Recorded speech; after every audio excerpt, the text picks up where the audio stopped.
Baik, selamat sore eh, followers IKJ yang semakin booming hari ini. Saya akhirnya menjadi seorang presenter IKJ. Terus saya juga hari ini merasa seperti orang yang memiliki podcast. Tapi sebenarnya berawal dari yang ngobrol-ngobrol, saya pikir juga memberikan informasi. Karena dari penasihat-penasihat kami juga menyarankan agar ATJ dan konsorsium memberikan edukasi-edukasi terhadap apa saja yang telah dilakukan. Nah, dari kajian-kajian tersebut, saya hari ini didatangi oleh seorang tokoh Jambi, tokoh pergerakan, juga beliau ini adalah seorang aktivis lingkungan yang sangat terkenal. Beliau juga dulu pernah membawa Pangeran Charles ke Jambi, kata dia. Nah, hari ini saya mau bicara, dan tadi pagi juga saya sudah diberikan beberapa konsep yang ternyata beliau sudah membuat konsep ini di tahun 2020. Dan alhamdulillah konsep itu nyambung dengan konsep yang kami bikin, dan alhamdulillah menurut kami dan menurut pendapat beliau juga sudah 90% kami lakukan. Tinggal yang hari ini saya tanyakan sebagai tokoh masyarakat, sebagai tokoh pergerakan, Bang Desnat ya, apa sih pandangan abang terhadap apa yang telah kami lakukan? Ada nggak manfaatnya di masyarakat lah umumnya gitu? Terima kasih. Bismillahirrahmanirrahim. Pertama, saya harus akui dan mengapresiasi apa yang dilakukan ATJ hari ini adalah sebuah keinginan untuk ikut berperan dalam membuat Jambi yang lebih baik. Dan saya kira tidak semua orang berani menerjunkan diri ke dalam problem ini. Itu yang saya apresiasi, saya memandang dari situ.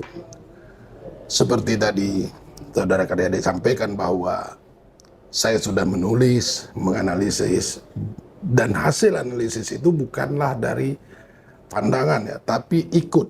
Jadi saya 4 kali ikut supir batubara dari tambang ke pelabuhan dan dari pelabuhan ke tambang, ikut merasakan apa yang mereka rasakan. Tentu untuk merasakan apa yang dirasakan masyarakat itu tidak perlu saya mengikuti mobil tambang, saya cukup jalan sendiri, ada jalan-jalan yang selalu saya ikut merasakan apa sebenarnya yang terjadi. Masalahnya adalah konflik ini dibangun seolah-olah problemnya cuma batubara. Oke. Problem ini kan Seolah-olah ya. Seolah-olah ya. Problem ini kan sebenarnya problem konflik yang luar biasa yang tentu kita anggaplah itu cobaan atau tantangan bagi kita warga Jambi untuk masalah sudah ada di depan kami, ayo kita selesaikan bersama tanpa harus merugikan pihak manapun, walaupun itu hal yang mustahil. Sebab dalam kegiatan industri apapun itu pasti ada pihak yang dirugikan, pastinya. Bahkan kita hanya bikin pabrik tahu pun ada yang dirugikan, paling tidak bau limbahnya gitu. Tapi tentu ada dampak manfaat yang juga tidak boleh dipungkiri dan harus kita syukuri. Nah, untuk itu bagaimana sih mengatasi konflik-konflik yang kita hadapi ini? Yang pertama seperti yang saya tuliskan, capaian ATJ yang saya nilai sekarang, seperti yang sudah saya tuliskan jauh hari sebelumnya, itu sudah 90%. 90% menuju ke titik finishing. Dan ini tidak bisa juga berhasil tanpa didukung semua pihak. Oh iya, pasti itu Pak. Tidak bisa. Pasti. Jadi ATJ sudah membangun sebenarnya jaringan komunikasi yang luar biasa dari tingkat desa, melibatkan para pemuda, Kepala desa, tokoh pemuda setempat, lembaga adat desa. tokoh lembaga dan tokoh pemerintahan desa. Termasuk preman jalanan kita rekrut untuk mengamankan untuk ikut Satgas bersama. Iya. Tentu dalam hal ini, apakah kepentingan itu untuk para pengusaha batubara? Tentu tidak. Karena pengguna jalan lah. Kita berusaha menertibkan dan menjaga alur transportasi untuk menyamanan masyarakat. Semaksimal mungkin bagaimana masyarakat lebih nyaman. Dan keberadaan ATJ haruslah dapat membuat masyarakat sedikit tersenyum dan jangan sampai menangis. Begitu juga terhadap para pengemudinya, mau di truk. Berarti udah mulai tersenyum ya masyarakat ya. Saya harap seperti itu. Ya. Ya, Bukan karena ngomong sama ketua ATJ bukan ya. saya orang paling kritis, Ya. pasti. Tapi sekali lagi, sumbatan komunikasi membuat komunikasi itu dilempar di umum. Ya. Kenapa saya tidak mengkritik di publik? Karena saya bisa langsung. Saya bisa langsung kepada pengurus ATJ dan segala macam. Ya. Saya bisa langsung kepada pemerintah. Ya. Tentu saya tidak mengkomunikasi. Jadi undang-undang penyampaian pendapat depan umum karena ada sumbatan. Ya. Kalau tak ada sumbatan tapi dilempar, itu provokasi. Itu berbeda. Jadi kalau ada masalah Ya. dengan sistem kepemerintahan, tapi dia bisa membangun komunikasi dengan pemerintah, ngapain dia harus sampaikan di depan umum? WA secara pribadi tentang hal-hal yang kita temukan di jalan. Dan saya yakin jika semua pihak ikut memberi dukungan, memberi kritik, dan kemudian berdialog, seperti halnya orang yang Jambi, yang suka bermusyawarah, yang bahkan dalam istilah, kalau tak penuh ke atas, ya penuh ke bawah. Tapi paling tidak selalu ada kata penuh, bukan kata kurang. Itu kata positif yang ditularkan oleh nenek moyang orang Jambi dulu. Bukan kata kurang ke bawah, kurang ke atas, bukan. Tapi penuh, tak bisa penuh ke atas, penuh ke bawah. Kata penuh harus diutamakan. Jadi, penuhkan hatimu dengan kebersihan, penuhkan semangatmu untuk mencintai Jambi, penuhkan upayamu untuk memperbaiki keadaan. Itu kata yang harus dipelihara lebih dulu. Baik. Jadi jangan penuh kebencian, jangan penuh kecurigaan, jangan juga penuh Dengan emosi. tidak perlu. Jadi silakan berdebat dengan keras, tapi tujuan Solusi. satu, bagaimana kita membuat Jambi lebih baik. Dan jika Bukan Jambi lebih mantap. tentu akan lebih mantap. Jambi lebih baik udah finish Pak, kan Ya, Jambi lebih mantap. kalau ini berhasil, tentu Makin mantap ya. makin mantap dan layak mantap itu dilanjutkan. Jadi hal yang penting adalah bagaimana kita bekerja sama, bukan saling curiga. Oke? Kritik dibuka secara terang-terangan, silakan sampaikan, langsung bagus. Itu tandanya memberi support. Tapi kalau kemudian setelah dijelaskan masih juga, Ngeyel. itu namanya mencari celah untuk merusak. Dan itu tidak baik. Ya, terima kasih. Itu yang pertama. Mungkin ada 2 pertanyaan yang akan saya ajukan kepada Bang Desnat ya. Karena memang hari ini saya sudah mengambil sikap. Saya terus terang saja. Dari awal saya tidak berpikir ada uangnya di sini. Saya pastikan itu. Karena dari bulan pertama, bulan kedua, bulan ketiga itu ya kita uang pribadi dan ada sumbangan kawan-kawan lah. Yang artinya yang hari ini, kalaupun ini berjalan, mungkin uangnya kembali. Tapi kalau tidak berjalan, hilang tuh barang.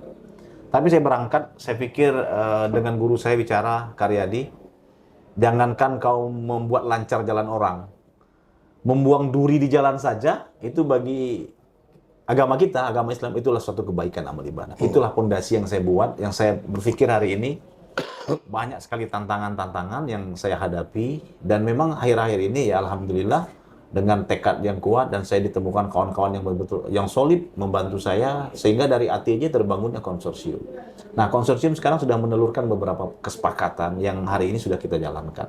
Insya Allah mungkin tidak lama lagi kita ya udah siap lah jika terjadi kelonjakan jumlah armada yang kalau batu bara itu biasanya naik di akhir tahun. Nah, tapi yang akhir-akhir ini yang saya pengen tanyakan apa sih psikologisnya kepada pemerintah khususnya yang terkait dalam kegiatan kami ini yang awalnya sangat semangat mendukung berdiskusi siang dan malam. Tapi ya saya mau ceritakan ya kebetulan kan Bang Desna kan di KAD juga. Saya juga kemarin mau dilibatkan di KAD. Namun ya terus terang saja adanya pemberitaan terhadap di media adanya potensi kerugian daerah 150 miliar dari pungli yang dilakukan di holding batubara. Ini membuat psikologis terutama ya tanda kutip pejabat yang harusnya betul-betul mensupervisi menjadi pelindung penasihat kami kalau dari saya pribadi seolah-olah ada sedikit ketakutan. Kira-kira apa sih sarannya? Apa sih masukannya? Kalau saya pribadi saya sampaikan pada saat diskusi dengan pihak KPK juga, dan kami juga sudah memasukkan surat ke KPK. Seandainya apa yang kami lakukan hari ini demi masyarakat ini adanya pelanggaran hukum, tolong kasih kami masukan sebagai tindakan pencegahan. Jangan sampai yang kami lakukan ini berlarut-larut, malah menyeret saya pribadi yang memang betul-betul pengen sebagai bagian dari masyarakat membantu pemerintah agar holding batubara, tata niaga batubara ini tertata baik, menghasilkan devisa untuk Jambi, menghasilkan devisa untuk negara, memberi lapangan kerja, dan multiplier effect dari kegiatan batubara dan tata kelola batubara ini bisa banyak orang bekerja di sini. Contohnya saja sekarang di ATJ dan konsorsiumnya sekitar 500 orang yang bekerja. Ya, kalau maksimal mungkin Satgasnya aja 500, belum yang lain-lain. Nah itu kepikir dah salah satu dampak positif yang diberikan yang selama ini tidak terjadi, kita ciptakan dengan adanya ini. Nah ini yang akan saya tanyakan, adakah efek dari pemberitaan atau diskusi kemarin itu yang saya sebenarnya agak takut berbicara tentang ini karena memang ngeri-ngeri juga Pak. Kita berbuat baik, tahu-tahu kita jadi persakitan. Kan ini saya kemarin sempat agak berdiskusi sama tim apakah kita maju atau kita mundur ya, karena ngeri-ngeri juga nih kalau memang betul-betul artinya ada pelanggaran hukum dari yang kita lakukan, ngapain gitu. Ngapain kita kok habis waktu, habis biaya, ya kan, sampai nggak sempat pulang ke rumah, ngatur sekian banyak, terus banyak lagi orang-orang yang pingin melakukan hal yang seperti kami, tapi tidak bisa melakukan, tapi menyebarkan berita hoax, menebar cuci otak kepada supir-supir. Nah ini yang menjadi pemicu, sehingga ya KPK mungkin tertarik untuk melihat ini dari sisi mana gitu. Nah begitu. Saya mau tahu secara psikologis atau secara kalau hukum mungkin hukum lah dijawab oleh beberapa pakar hukum kemarin kan sudah mencerahkan kami. Tapi mungkin secara psikologis secara pandangan sebagai tokoh apa sih yang terjadi? Jadi ini kan banyak kalkulasi buta, kemudian pemikiran buta yang kemudian berasumsi liar bahwa ini luar biasa duitnya, segala macam seperti itu. Ya. Ini harus dipandang dari aspek banyak gitu. Kalau kita mencari salah, bahkan orang motong kurban pun bisa dianggap salah, seperti itu. Tapi kita harus melihatnya dari segala sisi. Saya tahu ATJ punya tujuan satu, bagaimana semua bisa bekerja berjalan dengan baik. Anak-anak sekolah bisa sekolah dengan baik. Anak ngaji dengan baik, mahasiswa belajar dengan baik, supir berusaha cari nafkah untuk anak istri baik. Semua tidak ada terganggu. Mereka membantu di situ. Itu yang saya. Jadi satgas yang disiapkan TJ membantu keadaan ini. Apakah bisa mereka membantu jika mereka tidak dibantu? Kan itu jadi masalah. Mereka juga punya keluarga. Mereka juga dibantu, artinya dibayar gitu ya? Nah tentu harus begitu kan. Jadi para pengusaha saya imbau, bantulah ATJ agar bisa dia membantu banyak orang, bukan membantu pengusaha ya, tapi membantu banyak orang akibat usaha yang Anda lakukan. Saya yakin para pengusaha tidak juga ingin kaya lalu membuat orang menderita. Saya yakin itu. Tapi sekarang persoalannya banyak pihak yang mencari ruang salah di sana. Kalau salah, mari kita perbaiki sama-sama begitu. Salah bukan berarti jahat gitu ya. Orang salah itu kan harus diperbaiki. Kata misalnya sering disebutkan pungli. Li dari kata pung di depannya itu adalah liar. Nah, ini kan harus dihentikan. Kalau liar, oke, jangan bikin liar. Dijinakkan berarti? Harus dibuat tidak liar.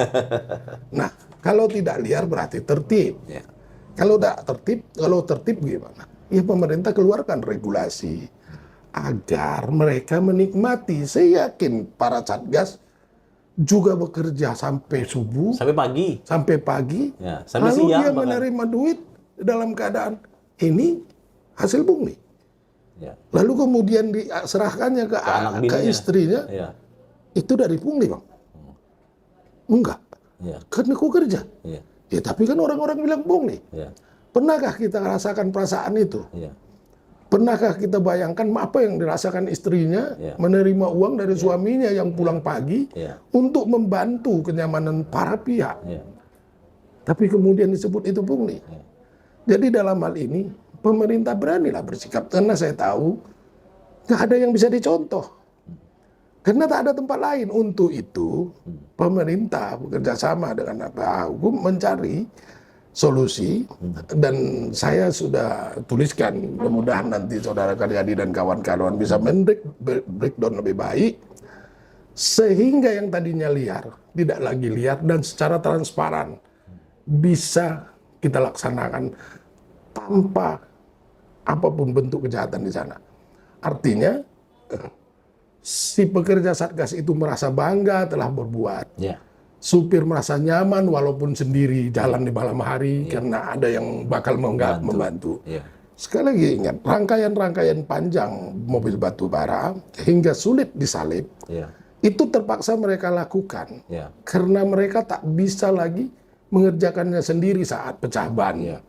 Karena muatannya yang besar. Ya. Untuk dia perlu bantuan. Nah, di sini dia sudah tidak merasa sendiri lagi. Jadi tidak perlu konvoy juga kan. Iya, iya. Karena ada satgas Satgas yang menjadi mereka sahabat. katakan per 5 km satgas kita ada. Ya, dan dia bisa kontak dengan alat yang dia ada di Ada. tangan dia kapanpun dia butuh bantuan. Iya. Bahkan saat kontak itu pun tak berjalan. Iya. Dalam kondisi darurat akan ada satgas yang Akan ada. Nah, hal ini tentu ada celah-celah yang lemah. Itulah yang harus kita beri masukan. Kita dorong, kita kritisi, Ya. tapi secara langsung. Karena menurut saya, kita punya banyak grup di Jambi yang bisa diakses, Ya. yang bisa diikuti, dan ada nomor. Ya. Jika tak perlu kita tuliskan di grup, kita tulis langsung aja kan, WhatsApp pribadi kepada Iya, orang-orang di iya, sana gitu. Jadi dalam hal ini saya selalu menyampaikan pada kawan-kawan, ayolah, Ya. karena Jambi ini keluarga kita. Ya. Anak-anak yang ngaji itu keluarga kita, anak sekolah keluarga kita, ibu-ibu ke pasar keluarga kita, mahasiswa keluarga kan, ingat para supir pun keluarga kita. Marilah kita hidup berdampingan dan bertoleransi dalam keadaan yang sulit ini, bersama-sama membangun. Tidak bisa kalau kita sampaikan, mau tidak kita sami-sami gotong royong membantu para supir itu menjaga ketertiban di jalan. Kalau dia terjadi Kemacetan atau korban jiwa. ya, mengorbankan tidur kita. Iya. Itu sangat bagus kalau bisa. Iya. Tapi kan tentu tak bisa kita lakukan. Ada kawan-kawan kita, saudara kita Yang sudah siap dan yang mau. siap dan mau. Dan kita tinggal berikan jalan, oh gini, supaya kalian lebih sehat, Ya. supaya kalian lebih pintar, supaya lebih tertata. Ya. Dan aparat kita tentu bisa melatih mereka. Ya. Tanpa harus melakukan tindakan kekerasan apapun. Karena saya pikir orang-orang Jambi adalah orang-orang yang ramah, Beradab. yang penuh kekeluargaan. Sekali lagi, saya sampaikan kepada ATJ untuk tidak putus asa, Ya. untuk tidak berkecil hati, dan untuk terus mau belajar. Karena kalian tidak punya contoh dimanapun sekarang, kalianlah kelak yang akan dicontoh. Bagaimana kalian bisa berperan untuk membangun, ikut bekerja sama dalam mengendalikan Tata kelola batu tata bara kelola batubara yang melalui jalan umum. yang di jalan umum. Kita sebagai brand mode ya. Itu pasti. Kenapa kalau kita berbicara pengamanan sebuah perusahaan, Iya. kita bisa belajar karena Iya. ada security Banyak yang perusahaan-perusahaan sudah yang sudah Tapi hal ini multinasional. belum. Belum pernah ya. Dan saya pastikan pihak yang berkompeten dalam hal ini, misalnya lalu lintas, dinas perhubungan, jika kita serahkan semua, saya yakin mereka juga tidak sanggup. Iya. Karena ini pekerjaan yang sangat rumit dan berat, Iya. yang sangat punya Resiko. tingkat resiko tinggi, dan berdampak kepada psikologi emosional yang tinggi. Untuk itu mari bersama. Dan saya yakin aparat kepolisian kita dalam hal ini lalu lintas dan dinas perhubungan welcome, sangat berterima kasih dengan adanya bantuan-bantuan masyarakat seperti ini. Iya. Tapi sekali lagi ada yang salah, ada yang kurang baik, iya. mari kita perbaiki. Ingat sekali lagi, kesalahan bukan kejahatan. Baik. Kesehatan bukan kejahatan. Nah, ini yang terakhir tapi pertanyaannya dua.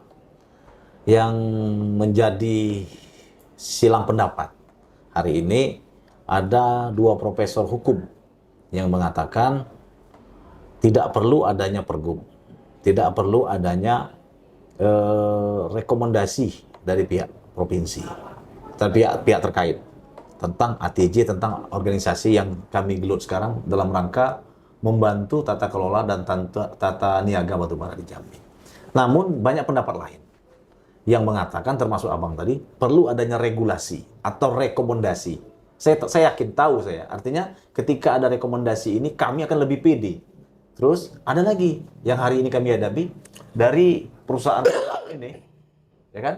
Dengan adanya regulasi rekomendasi tersebut, mereka akan patuh kepada kami pastinya. Karena ada payung hukum, walaupun artinya secara legal standingnya bukan perda, tapi mungkin atau rekomendasi, artinya kami betul-betul didukung oleh pemerintah daerah, didukung oleh pemangku kebijakan, kami bergerak untuk membantu mereka. Yang pertama, perlukah regulasi itu? Yang kedua, apa sih bentuk regulasinya? Gitu. Jadi kalau kita berbicara soal pendapat-pendapat ahli hukum, kita harus ada istilah pendapat di sana. Yeah. Jadi persoalannya adalah hal yang paling penting harus kita tarik lagi kepada budaya kita orang Jambi. Sebenarnya kalau kita mau mancing pergi pakai perahu, nggak ada juga perlu pakai peraturan apa-apa. Tapi kalau ada restu orang tua, ya itu makin bagus. Lebih berkah. Dapat ikannya besar-besar ya. Jadi iya, benar dalam hal ini, para kepala desa kita selalu panggil Datuk. Ya. Begitu juga Pak Bupati dan Gubernur, itu kan orang yang dituakan. Jika mereka memberi restu, maka para pihak merasa nyaman gitu. Anak-anak yang bekerja itu merasa nyaman jika mereka punya SK bahwa kami bukan liar, bahwa kami bisa ngomong kepada istri mertua kami ini bukan bajingan, bukan orang yang pungli, dan kemudian para pengurus ATJ juga dengan bisa nyaman.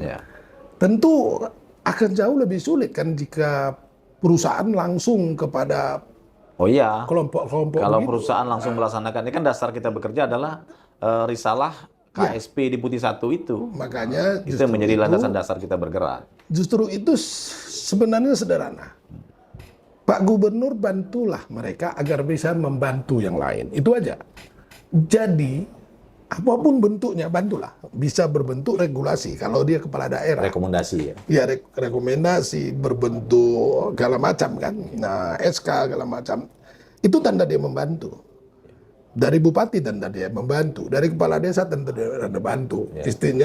Istilahnya seperti yang lakukan ATJ saat ada Karang Taruna diambil dan selalu komunikasi dengan kepala desa kan. Pak Kepala Desa ini anak Karang Taruna ikut kami lagi membantu dalam hal melakukan satuan tugas penertiban, penjagaan dan bantuan pertolongan kepada para supir agar mereka selalu tertib dan tidak tergesa-gesa, emosional dan selalu menjaga adab berlalu lintas. Kan itu persoalannya. Nah, jadi dalam hal ini hanya di situ. Prinsipnya kalau kita bicara terlalu banyak, bicara undang-undang itu akan semua pendapat bisa kena aspek-aspek yang dipandang kan begitu. Nah, dalam hal ini tadi disebutkan bahwa saya orang KAD, KAD itu adalah Komite Advokasi Daerah. Yang diblokasi apa? Dia di bawah Direktorat Anti Korupsi Badan Usaha. Nah di sini kan badan usaha semua. Perusahaan pertambang itu badan usaha. Jadi sudah benar saya curhat hari ini kepada orang KAD. Artinya tentu kita mengadvokasi. Badan usaha itu bisa jadi objek pemerasan. Bisa jadi juga jadi pemeras. Bisa jadi macam-macam kan. Dia bisa pelaku juga bisa korban. Dan untuk itu kita advokasi agar mereka ini loh tertib. Ya lakukan dengan cara yang baik dan benar, komunikasi yang baik dan benar. Jika ada yang ayo kita penuhi. Di mana celahnya? Di mana kekosongan hukum di mana kekosongannya? Apa yang masalah? Sekali lagi menurut saya, jika ada dana yang untuk diberikan kepada Satgas, itu bentuknya anggap sudah bantuan lah ya. Karena mereka membantu para supir, membantu kelancaran. Pemilik mobil akan merasa nyaman. Supir nyaman. Investasi nyaman. Investasi pengusaha batubara nyaman. Jadi mereka dibantu, wajar dong mereka membantu gitu. Nah, Iya. jika ada yang keberatan ya komunikasi, Iya. itu yang disebut asosiasinya. Iya. Jadi ngobrol kita. Iya. Jika menurut kalian terlalu berat, Iya. kita bicara. Iya. Jika menurut kalian terlalu sedikit, ayo kita bicara. Saya berharap bahkan jika ini berjalan dengan baik, paling tidak seluruh desa yang dilalui, Ya. saya yakin setiap tahun bisa Ya. potong kurban di Iya, sana kan. iya. ATJ-nya, Iya. oke kita Iya. rame-rame ya. Berarti potong bisa nyalek kurban. saya kali itu ya. Oh, itu udah bicara politik. Nah artinya sekali lagi bangunlah semangat Siap. kebersamaan kita, bahwa adat bersandi Sara, Sara bersandi Kitabullah. Artinya di sini Sara yang disebut adalah nasihat para tokoh-tokoh kita selama tidak melanggar adat. Saya yakin masyarakat Jambi udah terbiasa. Kalau kita lihat beberapa desa di Jambi yang berada di jalan lintas, seringkali mereka pesta bahkan masuk ke tengah jalan. Ya. Apakah mereka mengganggu? Tidak, mereka bisa membuat tertib dan supir-supir juga maklum. Kan tidak setiap hari Tidak pesta. setiap hari. Jadi mereka terbiasa untuk begitu. Jadi sekali lagi saya anggaplah para supir-supir itu saudara kita, dan kepada supir-supir anggaplah anak-anak yang kalian temukan di jalan adalah anak-anak kalian, dan ibu-ibu yang kalian temukan di jalan adalah adik, kakak, ibu kalian sendiri. Maka jagalah keamanan mereka, pastikan mereka kalian utamakan daripada kalian. Artinya jangan pernah menyerobot segala macam. Beri mereka pada kesempatan pertama untuk memastikan keamanan mereka. Sapalah mereka dengan senyum, begitu juga sebaliknya. Saya yakin jika semua kita saling sapa, semua pasti beres. Baik, tapi sekali lagi, Pak Gubernur dalam ini harus segera membuatkan regulasi. Kita tidak bisa memerintah. Tapi kita Pak meminta Gubernur akan mantap jika Bapak membantu. Akan mantap dengan konsorsium ATJ ini. Dengan kekuasaan Bapak yang ada. Dan jangan juga khawatir. Karena seorang motor akan selalu di depan. Provokator biasanya selalu bersembunyi. Baik, terima kasih Bang Desnat atas obrolan sore hari ini. Ini sangat luar biasa bagi saya. Dan saya juga mungkin akhir-akhir ini banyak ngobrol dengan tokoh-tokoh pergerakan, dengan pakar hukum, pakar sosial. Ini penting bagi saya karena Dewan Pembina kami juga menyarankan itu. Terus mungkin di dalam kesempatan ini sekiranya abang-abang supir yang masih terkena hoax ya, terkena berita-berita bohong terkait ATJ, janganlah Satgas kami itu dijadikan seperti musuh di jalan. Satgas kami sudah dibekali dengan sedikit pengetahuan, sudah dibekali sedikit ilmu dalam rangka melayani abang-abang supir di lapangan, bapak-bapak supir. Tidak ada. Kita semata-mata membantu kelancaran hauling. Dan kami ATJ punya program, mobil yang terbalik akan kita angkat evakuasi dengan catatan memiliki kartu bongkar muat. Kartu ini sangat penting dan diminta. Dan saya himbau kepada supir-supir yang ingin aman, lancar, makmur di jalan, harus muat di tambang batubara yang sudah memiliki kartu ini, kartu bongkar muat. Ini macam-macam tergantung perusahaannya. Kenapa? Karena yang ruginya supir sendiri. Kalau tidak memiliki kartu, kita sudah sepakat. Kita tidak akan memberikan bantuan. Ketika pun kecelakaan, kita hanya bisa menggeser armada tersebut dari jalan supaya tidak macet. Apa saja manfaat kartu ini banyak sekali. Pertama, yang memiliki kartu kita dapat pelayanan full. Tadi malam ada 3 mobil batubara yang tidak memiliki ban serap. Itu ATJ yang bantu carikan. Bayangin. Dia pecah ban dibantu. Bahkan kemarin ada mobil, ini nggak punya kartu nih. Dari satu perusahaan serangan, sudah 2 hari 2 malam, kelaparan, tidak punya uang. Saat kita bantu kasih nasi, ya kasih pelayanan. Inilah bentuk tali asih kami yang dipercaya oleh konsorsium untuk melaksanakan ini. Dan banyak lagi. Terus memang sistem kami akui hari ini belum sempurna. Ini adalah hari ke-15, kita mulai melaksanakan adanya jasa dari hauling ini yang kita lakukan. Tentunya banyak kelemahan-kelemahan, mungkin belum rata pelayanan kita, itu pasti, karena memang hampir 200 km jalan yang kita lalui, yang kita tertibkan. Dan Satgas kami sudah kami pastikan. Hampir di setiap desa itu ada Satgas, ada yang 5, ada yang 6, ada yang 10, ada yang 20. Terkait tergantung tingkat kerumitan dan potensi macet atau bermasalah. Oleh sebab itu, mari abang-abang supir, hari ini kami, ATJ dan konsorsium yang ada di jalan, membantu. Dan kami juga tidak menutup kemungkinan, jika nanti ada organisasi lain yang pengen ikut membantu, ikut melakukan hal yang sama, silakan welcome saja. Tapi tolong hari ini, kelompok kami yang lagi berbuat, mari kita bekerja sama. Yakinlah tidak akan merugikan supir. Dan yakinlah, saya pastikan tidak akan ada Satgas ATJ yang diperintah, Satgas BPABB yang diperintah oleh kantor, oleh kami untuk mungut. Baik pun walaupun Rp1.000. Tolong foto dan video kan kasih kami. Tadi malam ada 2 kita tangkap, miliki rompi yang mirip. Nah, mirip dengan ATJ. Itu bukan, sudah kita tangkap. Dan kami tidak main-main terkait adanya premanisme di jalan. Kami sudah bekerja sama juga dengan pihak kepolisian. Polsek-polsek sudah kita hubungi. Mungkin malam ini kita sudah mulai itu. Yang ketangkap akan kami serahkan ke polsek. Karena sudah kita bina beberapa kali, masih juga. Ya mau nggak mau kita melaksanakan tindakan hukum itu. Nah, begitu ya pesan dari saya. Mohon maaf jika diskusi ini panjang lebar, ada hal-hal yang dari kata-kata kami ini menyinggung perasaan Bapak Ibu sekalian. Saya sebagai Ketua ATJ dan Pimpinan Konsorsium, mohon maaf atas segala kekurangan. Saya akhiri dengan Assalamualaikum warahmatullahi wabarakatuh. Salam ATJ.